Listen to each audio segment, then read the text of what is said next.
जहां हरियाणा के चुनावी दौरे पर सीएम पुष्कर सिंह धामी। सीएम धामी चुनावी जनसभाओं में भरेंगे हुंकार। 3 जनसभाएं करेंगे सीएम धामी।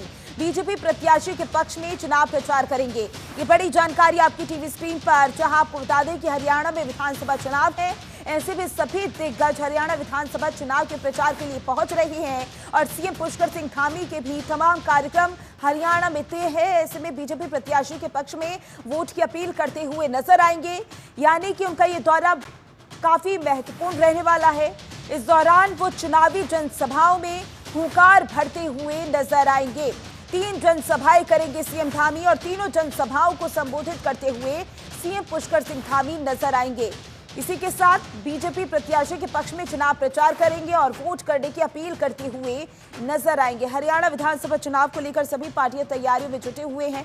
ऐसे में बीजेपी की ओर से भी लगातार तैयारी की जा रही है। सीएम धामी वहां पर चुनाव प्रचार करते हुए नजर आएंगे। 3 जनसभा का आयोजन किया जा रहा है और उन 3 जनसभाओं को संबोधित करते हुए सीएम पुष्कर सिंह धामी नजर आएंगे। इस दौरान सुरक्षा का खासा ख्याल रखा गया है और जाहिर सी बात है, वो जब जनसभा को संबोधित करेंगे तो अपने संबोधन में वहां की जनता को लुभाने की पूरी कोशिश करते हुए सीएम पुष्कर सिंह धामी नजर आएंगे। बड़ी जानकारी, बड़ी खबर। हरियाणा का रण धामी ताबड़तोड़ रैली करते हुए नजर आएंगे। 3 जनसभा का आयोजन किया जा रहा है, जिसे संबोधित करेंगे सीएम पुष्कर सिंह धामी। बीजेपी प्रत्याशी के पक्ष में प्रचार करते हुए नजर आएंगे और वहां के लोगों से वोट करने की अपील करेंगे। और इसी के साथ 3 जनसभाओं में जब वो पहुंचेंगे तो वहां की जनता को संबोधित करते हुए नजर आएंगे और अपने संबोधन के जरिए वहां की जनता को लुभाने की पूरी कोशिश करते हुए सीएम पुष्कर सिंह धामी नजर आने वाले हैं। बड़ी जानकारी, बड़ी खबर आपकी टीवी स्क्रीन पर। हरियाणा के चुनावी दौरे पर सीएम पुष्कर सिंह धामी रहने वाले हैं।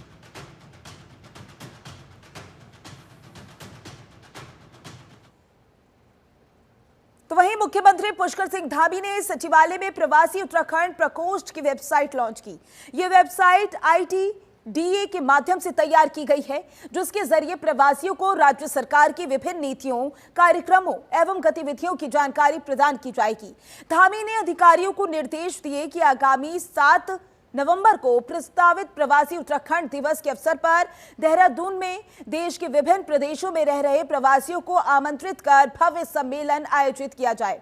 उन्होंने कहा कि अपनी मातृभूमि से सबका जुड़ाव होता है।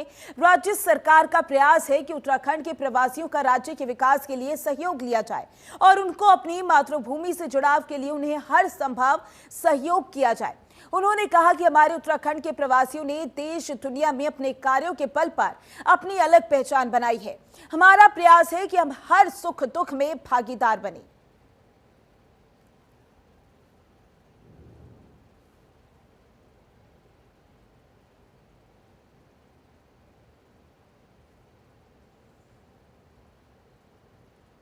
आगे बढ़ेंगे, जहां प्रदेश सरकार राज्य में बकायेदारों पर शिकंजा कसने जा रही है।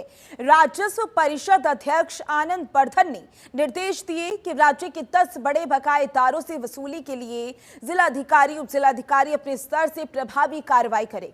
राजस्व परिषद अध्यक्ष ने वीडियो कॉन्फ्रेंसिंग के माध्यम से दोनों मंडल आयुक्तों और जिलाधिकारियों के साथ विभागीय कार्यकलापों के संबंध में समीक्षा बैठक की। समस्त जिलाधिकारियों को निर्देश दिए गए कि मुख्य देयों और विविध देयों की निर्धारित समय सीमा के भीतर 100% वसूली की जाए। जिन जनपदों में वसूली मानक के अनुरूप नहीं हो पाई है, वहां विशेष अभियान चलाकर वसूली कराई जाए।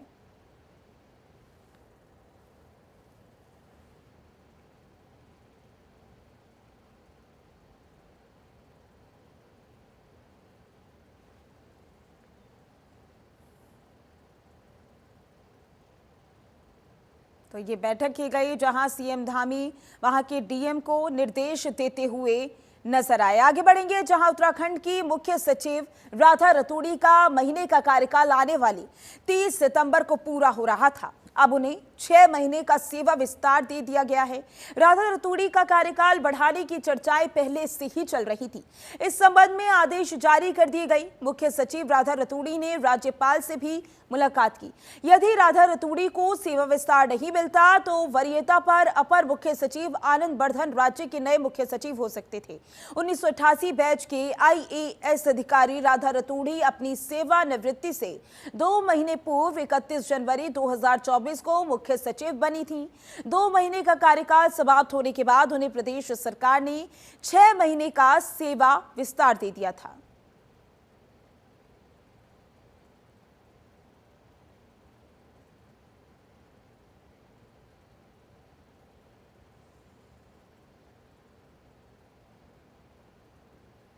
पहाड़ों की रानी मसूरी में साल भर पर्यटक आते हैं, जिससे मसूरी में जाम की समस्या बनी रहती है। इसके लिए कई बार प्रशासन की ओर से पहल की गई, लेकिन खास बदलाव नहीं हुआ। पहली बार प्रशासन ने मसूरी को जाम से राहत दिलाने का शटल सेवा संचालित करने और की क्रैक पार्किंग को फिर से शुरू का निर्णय लिया। पहले चरण में 2 किलोमीटर के दायरे में 2 बसें चलाई जाएंगी। अधिकारियों को 10 दिन में टेंडर प्रस्तुत करने के निर्देश दिए गए हैं। तो वहीं जिलाधिकारी ने पुलिस को निर्देश दिए कि वह मसूरी के होटलों की अधिकतम पार्किंग की पूरी जानकारी रखे। पार्किंग फुल होने की जानकारी मिलते ही वाहनों को किंग क्रैक से आगे ना बढ़ने दिया जाए। यात्रियों को आगे शटल सेवा के माध्यम से रवाना किया जाए। जिला अधिकारी ने कहा कि जरूरत पड़ने पर बसों की संख्या बढ़ाई जा सकती है।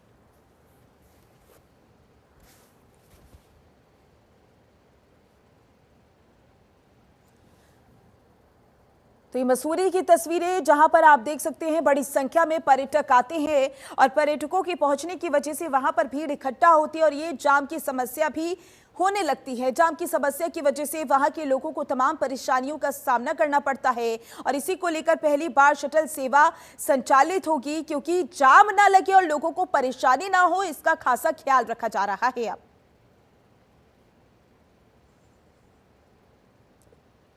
उत्तराखंड के 6 जिलों में बारिश का अलर्ट। टिहरी, पिथौरागढ़, बागेश्वर में बारिश का अलर्ट जारी कर दिया गया है। बड़ी जानकारी आपकी टीवी स्क्रीन पर। देहरादून, चंपावत और नैनीताल में भी अलर्ट जारी कर दिया गया है। उत्तराखंड में 30 तक बारिश की संभावना जताई जा रही है। लगातार बारिश से तापमान में गिरावट दर्ज की जा रही है। उत्तराखंड में 30 सितंबर तक बारिश की संभावना बनी हुई है। पिछले 2 दिनों से हो रही बारिश से तापमान में गिरावट दर्ज की गई है।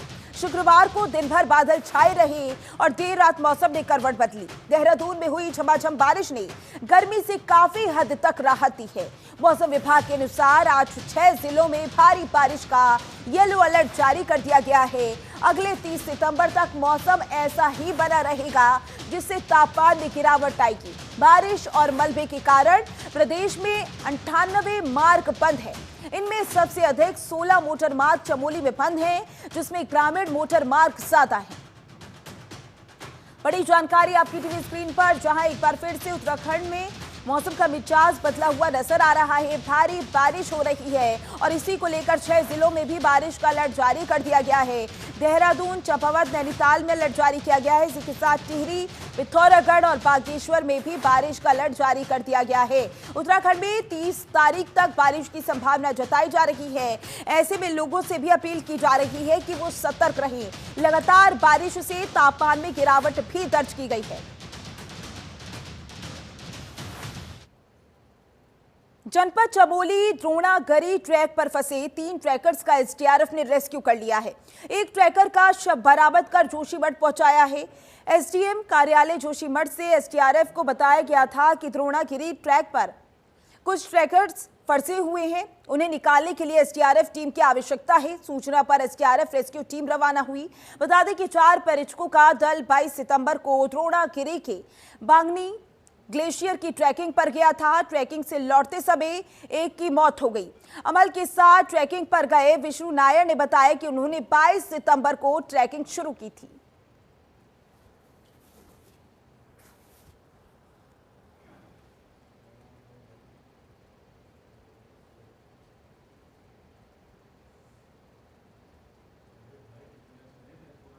तो वहीं खेल निदेशालय देहरादून में खेल मंत्री रेखा आर्या ने प्रदेश के समस्त जिलाधिकारी के साथ वर्चुअल बैठक की। बैठक में प्रदेश में प्रस्तावित खेल महाकुंभ 2024 के आयोजन और तैयारी के संबंध में सभी जनपदों के जिलाधिकारियों से चर्चा की गई। इस दौरान जरूरी निर्देश भी दिए गए। मंत्री रेखा आर्या ने कहा कि 4 अक्टूबर से प्रदेश में खेल महाकुंभ का शुभारंभ होगा, जिसकी शुरुआत न्याय पंचायत स्तर से होगी। उन्होंने बताया कि न्याय पंचायत स्तर के बाद विकासखंड स्तर के खेल 25 अक्टूबर से 15 नवंबर तक, इसके बाद जनपद स्तर के खेल 16 नवंबर से 10 सितंबर तक और राज्य स्तर के खेल 15 दिसंबर से शुरू करने के समस्त जिलाधिकारियों को स्पष्ट निर्देश दे दिए गए हैं। हम लोग 4 तारीख से खेल महाकुंभ की शुरुआत करने जा रहे हैं और इस खेल महाकुंभ की शुरुआत में जनपद के हमारे सभी जिलाधिकारियों से आज वार्ता हुई। उसके संदर्भ में उचित दिशा निर्देश जो है आज निर्गत कर दिए गए हैं और न्याय पंचायत से खेल महाकुंभ की शुरुआत होगी, जिसका समय 4 अक्टूबर से 31 अक्टूबर तक का समय निर्धारित कर दिया है। फिर न्याय पंचायत के बाद में विकासखंड और विकासखंड के बाद में जनपद और जनपद के बाद में फिर राज्य स्तर पे जो है खेल महाकुंभ का आयोजन होगा और राज्य स्तर पे जो है 15 दिसंबर तक में खेल महाकुंभ को लेके आने तक के लिए जिलाधिकारियों को स्पष्ट निर्देश दिए हैं। चूंकि राष्ट्रीय खेलों का आयोजन भी होना है तो पर्याप्त समय की आवश्यकता रहेगी, तो इसलिए 15 दिसंबर जो है वह समय निर्धारित कर रखा है, जिस समय हमारे खेल महाकुंभ जो है वो राज्य लेवल पर पहुंचेगा। अपने खेल महाकुंभ में हमारे 8 से लेके 23 वर्ष तक के बच्चे सभी का पार्टिसिपेशन होगा। निश्चित रूप से ये पार्टिसिपेशन हमारे उदीयमान के बच्चों के लिए भी एक अवसर होगा। हमारे मुख्यमंत्री खिलाड़ी प्रोत्साहन योजना के लिए भी जो बच्चे जुड़े हैं उनके लिए भी एक अवसर होगा। इसके साथ साथ हमारे सभी स्कूल्स, चाहे वो प्राइवेट हो, चाहे वो सीबीएसई बोर्ड हो, चाहे आईसीएसई बोर्ड हो, चाहे वो हमारे उत्तराखंड बोर्ड के हमारे बच्चे हों, सभी इसमें पार्टिसिपेट कर सकते हैं। सपा सांसद अफजाल अंसारी के कुंभ मेले और साधु संतों पर दिए बयान से संतों में नाराजगी है। हरिद्वार में अखिल भारतीय अखाड़ा परिषद के अध्यक्ष महंत रविंद्र पुरी ने सपा सांसद के बयान को निंदनीय बताते हुए उन्हें साधु संतों से माफी मांगने की नसीहत दी है। महंत रविंद्र पुरी ने कहा कि पिछले कुछ दिनों से सनातन और साधु संतों को बदनाम करने के लिए साजिश की जा रही है।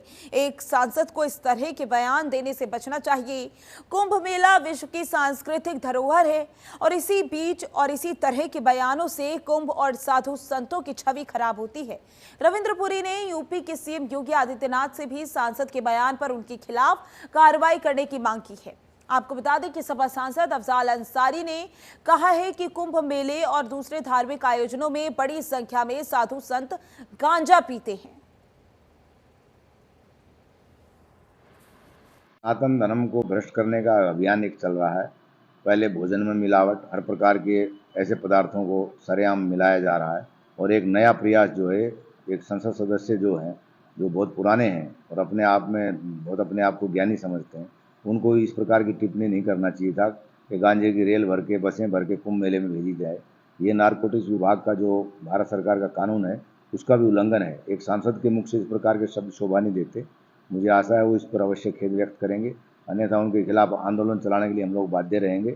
और मैं ये मुख्यमंत्री आदित्यनाथ जी, उत्तर प्रदेश के जो हमारे संत हैं, उनसे मांग करता हूं कि उनके इस बयान के ऊपर उनके खिलाफ कड़ी कार्रवाई की जाए। तो अपने आप में एक ऐसा पर्व है जहां दुनिया भर के देशों से लोग आते हैं, सनातन धर्म को मानने वाले, उसके अलावा दूसरे धर्म के लोग भी आते हैं। विश्व की एक सांस्कृतिक धरोहर है और उसमें इस प्रकार साधुओं के ऊपर आक्षेप लगाना कि सभी साधु गांजा पीते हैं, ये बिल्कुल निरर्थक है, निराधार है। इस प्रकार के आरोपों से उनको बचना चाहिए और जल्दी ही उनको साधु समाज से माफी। तो वहीं दूरस्थ ब्लॉक देवाल के संगम मैदान में आयोजित बहुउद्देशीय शिविर में मुख्य विकास अधिकारी ने स्थानीय लोगों की समस्याएं सुनी। शिविर में ग्रामीणों की 103 समस्याओं और शिकायतों में से अधिकांश का मौके पर निस्तारण किया गया। 300 से अधिक लोगों की निःशुल्क स्वास्थ्य जांच की गई। विभागीय स्टॉल के माध्यम से विविध प्रमाण पत्र मौके पर जारी करने के साथ ही सरकार की जन कल्याणकारी योजनाओं की जानकारी देकर स्थानीय जनता को लाभान्वित किया गया। मुख्य विकास अधिकारी ने सभी समस्या और शिकायतें सुनते ही संबंधित अधिकारियों को निर्देशित किया। जनता की शिकायतों को गंभीरता से लेते हुए समय पर उनका निस्तारण किया जाए, किसी भी स्तर पर कोई भी शिकायत लंबित ना रही। सीडीओ ने कहा कि शिविर लगाने का यही उद्देश्य जनता की शिकायतों का स्थानीय स्तर पर जल्दी से निराकरण हो।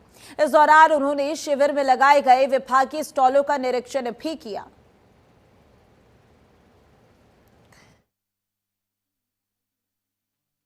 जो समस्याएं थी वो सड़क को लेके थी और जल जीवन मिशन को लेके भी थी, क्योंकि अभी डीएम साहब ने भी और हमने भी अभी अभी ये डिस्ट्रिक्ट ज्वाइन किया है।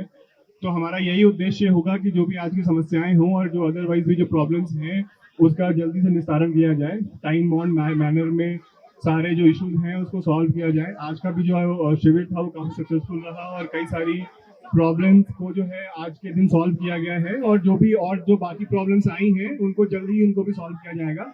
मैं जितने भी समस्त अधिकारीगण हैं उनको धन्यवाद देना चाहूंगा, आप लोग उपस्थित रहे हैं। साथ ही यही कहूंगा कि आप लोग शीघ्र जो है वो सारे प्रॉब्लम्स जो आज आपके समक्ष आए हैं उनको सॉल्व करें, इसमें कोई लापरवाही ना बरते और इसको बिल्कुल टाइम बाउंड मैनर में इसको सॉल्व करें। बाकी मैं लोगों से भी यही कहूंगा कि इसके अलावा भी जो भी प्रॉब्लम्स हैं उसके लिए आप तत्काल जो है अधिकारियों से या फिर हमारे ऑफिस में भी हमेशा कांटेक्ट करेंगे और उसको हम लोग सॉल्व करने की ही कोशिश करेंगे।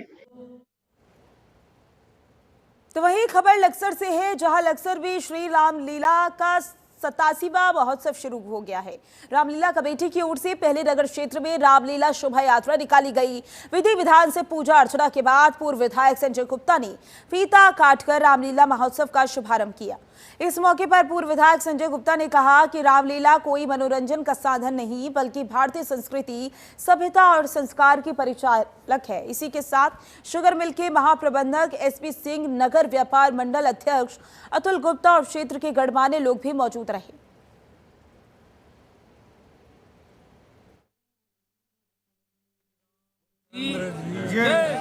सीता मैया की जय, बजरंग बली की जय। आज बड़ी खुशी का क्षण है। विगत वर्षों की भांति इस वर्ष भी 87वीं रामलीला का उद्घाटन आज हम सबके द्वारा हुआ है और बड़े धूमधाम के साथ श्री रामलीला का मंचन किया जा रहा है।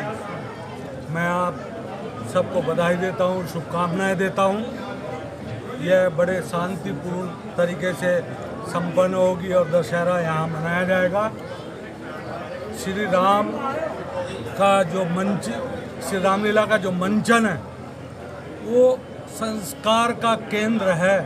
हमारे संस्कार हमारे पिता के प्रति, माता के प्रति, भाई के प्रति, पत्नी के प्रति कैसा होना चाहिए, इस श्री रामलीला के द्वारा हमें संस्कार मिलते हैं। आजकल की जनरेशन पाश्चात्य संस्कृति को अडॉप्ट करती जा रही है, जिसके दुष्परिणाम सामने आ रहे हैं।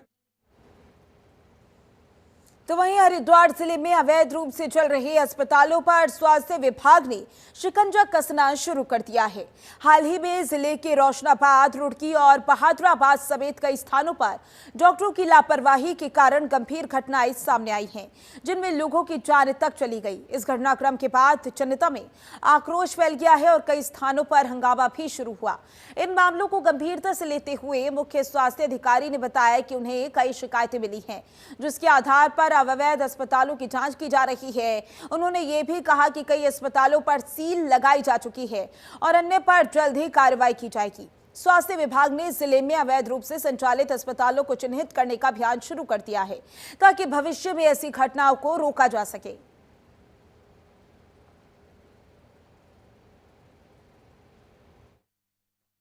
देखिए, जैसा मेरे संज्ञान में लाया गया था और मीडिया के द्वारा ही आया था, इसमें रोशनाबाद हेल्थ केयर एक क्लिनिक है, यहाँ पर किसी महिला की तबीयत खराब हो गई है और उसके लिए इलाज के लिए सक्षम नहीं था। अगले दिन तत्काल मेरे द्वारा एक जो नोडल अधिकारी हमारे हैं, टीम के साथ वहाँ पर गए थे। वहाँ उन्होंने लगभग 5 क्लिनिक चेक करी थी। जो हेल्थ केयर हो तो तालाबंद पड़ा हुआ था। उसके अलावा एक जीएमएस गंगा मेडिकल सेंटर करके था, एक संजीवनी हॉस्पिटल था, एक अस्मा हॉस्पिटल था, एक डेंटल हॉस्पिटल था, एक बंगाली था। इन चारों लोगों को सीज कर दिया, बंद कर दिया गया था और इनको नोटिस भी जारी कर दी गई है। और एक एमएस भी है, उसमें क्या एमएस लैब का भी है, इनको नोटिस जारी की गई है और 50,000 की पेनाल्टी आरोपित की गई है। हमारे पास रिकॉर्ड भी हमारे पास मौजूद है, जो पेनाल्टी दी गई है। ये हमारे संज्ञान में आता है कि यहाँ पर अस्पताल जो खुला हुआ है, ये हमारे क्लिनिकल डिस्ट्रीब्यूशन एक्ट के अंतर्गत नहीं आता है या रजिस्टर्ड नहीं है। हमारे तत्काल कार्रवाई। खबर रुड़की से है, जहां झोला छाप डॉक्टर और फर्जी तरीके से चल रहे क्लिनिक मरीजों की जिंदगी के साथ खिलवाड़ कर रहे हैं। आपको बता दें कि निजी अस्पताल में एक गर्भवती महिला की मौत हो गई थी, जिसके बाद परिजनों ने अस्पताल में जमकर तोड़फोड़ भी की। तो वहीं अब स्वास्थ्य विभाग भी जागा और अस्पताल को सील कर दिया गया। इस दौरान स्वास्थ्य विभाग ने छापेमारी अभियान चलाया। 2 अस्पतालों पर 2 लाख से अधिक का जुर्माना भी लगाया गया। एक लैब को सील कर दिया गया और इसी के साथ स्वास्थ्य विभाग भी घटनाओं के बाद भी जागता है। पिछले लंबे समय से क्षेत्रों में झोला छाप डॉक्टर बिना डिग्री की क्लिनिक चला रही हैं, जबकि इस तरह के अस्पतालों में कोई घटनाएं पहले नहीं थी, लेकिन अब कई घटनाएं सामने आ चुकी हैं। सील के बाद फिर अस्पताल शुरू हो जाता है। मालूम है कि एक माही अस्पताल में जो कल एक कैजुअलिटी हुई है, उसको हम लोग निरीक्षण करने आए थे, वो बंद पाया गया और उसका जो ओनर है वो भी फरार है। वहाँ निरीक्षण किया, उसके बावजूद फिर हमने ग्लोबल हॉस्पिटल को देखा, वहाँ पे कोई डॉक्टर नहीं मिला, उसको हमने बंद किया है। डायमंड हॉस्पिटल पे हम 2 लाख की जुर्माना लगाया और मेडविन पे जुर्माना लगाया। उसके बाद एक लैब थी वहाँ पे, एक दूसरी लैब है हमारे डॉक्टर जगदीश कुमार करके एक लैब है ईदगाह रोड पे, उस पर हमने जुर्माना लगाया और 4 हॉस्पिटल में हमने जुर्माना लगाया। हम लोग ये कहना चाहते हैं कि जहाँ जो हॉस्पिटल में लोग आते हैं, तो जहाँ डॉक्टर नहीं है वहाँ कृपया करके बाहर बोर्ड में लगा दिया जाए कि ये डॉक्टर आज अवेलेबल रहेंगे नहीं रहेंगे। बाहर बड़े बड़े बोर्ड लगा कर, डिग्रियाँ लगा कर लोग बहकावे में आकर के अपनी जान को जोखिम में डाल रहे हैं, बहुत गलत है। तो वहीं उत्तराखंड में आने वाले त्योहारी सीजन में पटाखा व्यापारियों पर जीएसटी की इस बार पैनी नजर रहने वाली है। विभाग के पास इस तरह के इनपुट हैं कि पटाखा व्यापारियों द्वारा अपना टर्नओवर छुपाया जाता है। उत्तराखंड में आने वाले पटाखे या फिर पटाखे का व्यापारी करने वाले व्यापारी टैक्स देते समय तो इनका मूल्य काफी कम दिखाते हैं, लेकिन जब यही पटाखे मार्केट में आते हैं तो उस समय इनका रेट काफी बढ़ा हुआ रहता है। ऐसे में अब जीएसटी डिपार्टमेंट पटाखा व्यापारियों पर कड़ी नजर रखने जा रहा है। आपको बता दें कि पटाखे 28% जीएसटी के अंतर्गत आते हैं। ऐसे में पटाखा व्यापारियों द्वारा अपना रेवेन्यू छुपाकर प्रदेश में टैक्स चोरी कर राजस्व को काफी नुकसान पहुंचाया जा रहा है। लेकिन इस बार जीएसटी डिपार्टमेंट ने अभी से दिशा निर्देश जारी कर दिए हैं। इस पूरे मामले पर वित्त मंत्री प्रेमचंद अग्रवाल ने कहा कि उनके द्वारा विभाग में स्पष्ट निर्देश दिए गए हैं, जहां पर भी टैक्स चोरी की जा रही है वहां पर टैक्स चोरी करने वाले लोगों के खिलाफ शिकंजा कसा जाना है। साथ ही वित्त मंत्री का भी ये कहना है कि जो व्यापारी ईमानदार से काम करते हैं उन्हें सम्मानित भी किया जाना है। जहां हमें जीएसटी कलेक्शन करने की जो हमारे पैरामीटर्स हैं उसमें हम पूरी कोशिश करते हैं। आपको जानकारी दे रहा हूं, कल भी हमारे द्वारा ऐसे बहुत सी कंपनीज़ के खिलाफ अभियान छेड़ा गया और ये कहते हुए मुझे खुशी हो रही है कि उन्होंने जिस प्रकार से आईटीसी लेने के लिए कुछ फर्जी फर्में बनाई थी, उससे भी हमें एक प्राप्ति हुई है। क्योंकि कुछ हमारे अंदरूनी कार्य होते हैं जिसका हम खुलासा जल्दी से नहीं करते हैं, लेकिन आपने यदि सवाल किया तो मैं उसके सापेक्ष ये जवाब आपको दे रहा हूँ कि जहाँ भी हमें कहीं लगती है, कहीं कर चोरी की बात आती है, कहीं जानबूझ के या किसी भी रूप में फर्जी फर्म बना के कुछ भी ऐसी काम करने की जो लोग कोशिश करते हैं, उस पर हम कड़ा प्रहार करते हैं। और ऐसे अनेकों उदाहरण मेरे सामने हैं कि जीएसटी का जिस प्रकार से लोगों ने चोरी का एक धंधा बना दिया था, आज उस पर कहीं ना कहीं नियंत्रण है।